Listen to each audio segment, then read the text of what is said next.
స్వాగతం. ఈనాటి ముఖ్యాంశాలు. చిత్తూరు పట్టణం నందు పుష్ప కిడ్స్ వరల్డ్ షాప్ యాజమాని ఇంటిలో డెకాయిటీకి యత్నించిన 7 మంది డెకాయిటీ దొంగలను చిత్తూరు జిల్లా పోలీసులు ఒక రోజులోపే అరెస్టు చేసి రిమాండ్కు తరలించారు.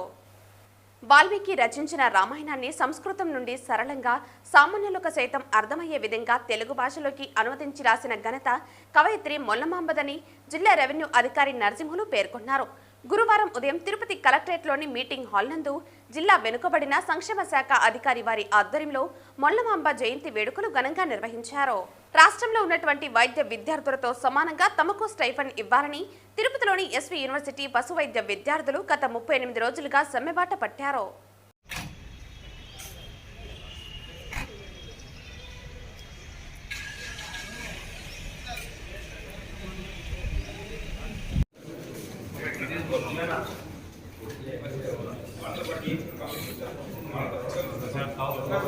చిత్తూరు నందు పుష్ప కిడ్స్ వరల్డ్ షాప్ యాజమాని ఇంటిలోకి వచ్చిన 7 మంది దొంగలను ఒకరోజులోపే అరెస్టు చేసి రిమాండ్కు తరలించారు చిత్తూరు జిల్లా పోలీసులు.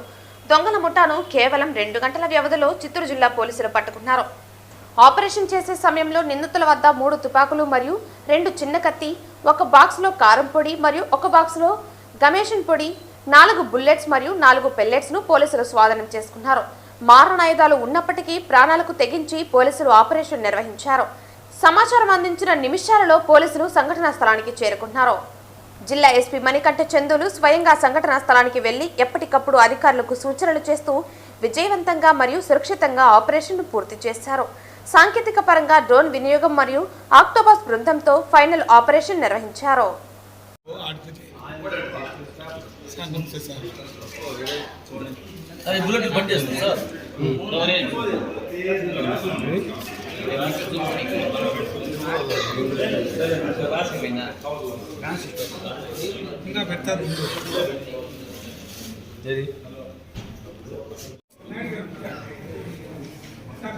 సార్ మీరు చూడండి సార్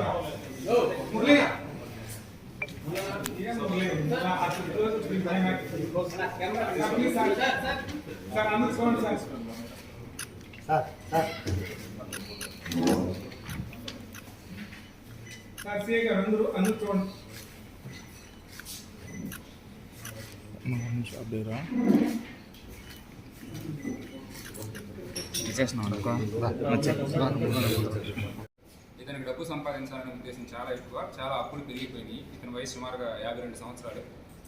సో చాలా రోజుల నుంచి ఇతనికి కొన్ని సమస్యలు కూడా ఉంటాయి. సో నిద్ర కూడా పట్టడం లేదు. ఏం చేయాలని ఆలోచించి వాళ్ళ ఇంట్లో డబ్బులు ఉంటాయనే సమాచారం ఉందని చెప్పేసి ఇతను అటెంప్ట్ చేయడం జరిగింది. ఆర్థిక లావాదేవీలు ఏం లేదు, మామూలుగా పరిచయం. నిన్న ఉదయం చిత్తూరు పట్టణం Gandhi road Pushpa kids shopping complex నుండి ఒక డెకాయిటీ అటెంప్ట్ జరిగింది. ఇందులో ఓవరాల్గా 7 మంది సభ్యులు ఒక ఓమ్నీ వ్యాన్లో మొదలై సుమారుగా 5:30కి ఆ ప్రదేశానికి రీచ్ అయ్యి రోజు ఉదయం వాళ్ళు ఎన్ని గంటలకు తలుపు తీస్తారో ఆ సమయం తెలుసు కాబట్టి 6:10 ఆ టైం వరకు వెయిట్ చేసి ఓపెన్ చేసిన తర్వాత ఎవరైతే ఇంటి ఓనర్ చంద్రశేఖర్ ఉన్నారో వాళ్ళ ఇంటికి ప్రవేశించి ఇంట్లో ఉన్న డబ్బు నగలు కొట్టేయాలనే పథకం ప్రకారం ఇంట్లోకి వెళ్ళి 6 ఒకళ్ళు డ్రైవరు మరియు 6 వ్యక్తులు ఇంట్లోకి ప్రవేశించి వీళ్ళంతా కూడా మాస్కులు ధరించారు, టోపీలు పెట్టుకున్నారు.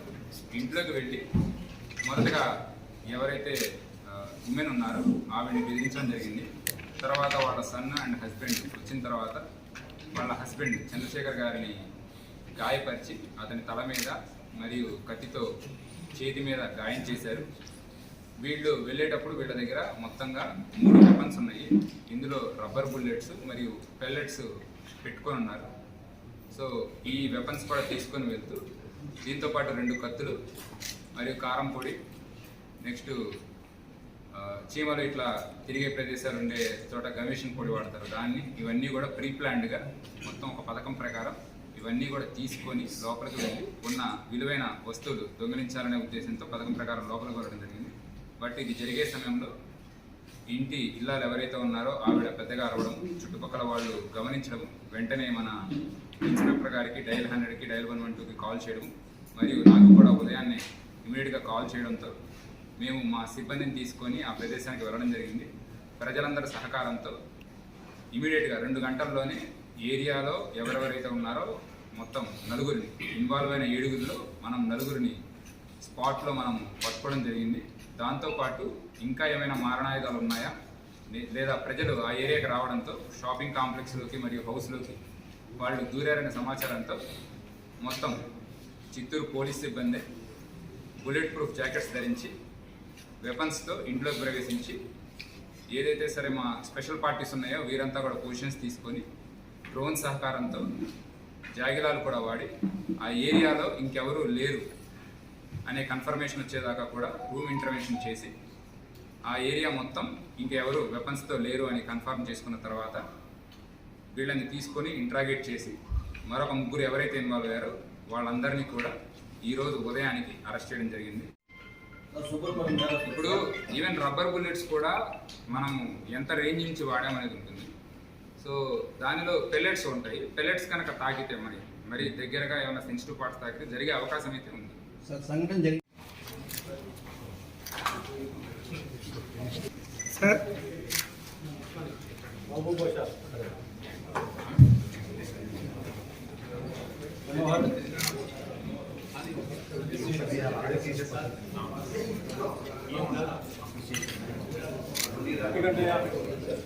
ఇది చాలా తక్కువ టైంలోనే అందరూ చేసిన పని అండి. ఒకళ్ళు ఇద్దరు చేసిన అక్కడ సాధారణంగా సినిమాలో చూస్తుంటాం సార్.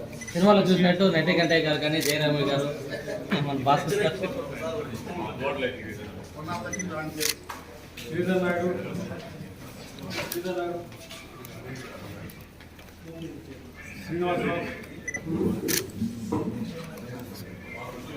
అంటే మురళి గారు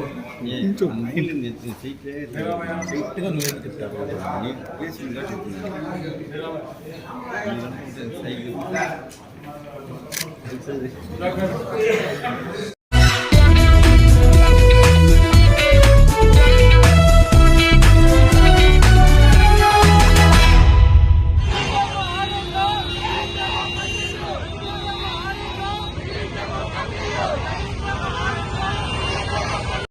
రాష్ట్రంలో ఉన్నటువంటి వైద్య విద్యార్థులతో సమానంగా తమకు స్టైఫండ్ ఇవ్వాలని తిరుపతిలోని ఎస్వి యూనివర్సిటీ పశు వైద్య విద్యార్థులు గత 38 రోజులుగా సమ్మెబాట పట్టారు. తమ సమస్యని అధికారులకు మరియు ముఖ్యమంత్రి దృష్టికి తీసుకువెళ్లినా న్యాయం జరగలేదంటూ నేడు స్థానిక బాలాజీ కాలనీ సర్కిల్ నందు మానవహారంగా నిలబడి తమ నిరసన తెలిపారు. ఇకనైనా తమకు న్యాయం చేయకుంటే తమ సమ్మెను మరింత ఉధృతం చేస్తామని విద్యార్థులు హెచ్చరించారు.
శాలివాహనుల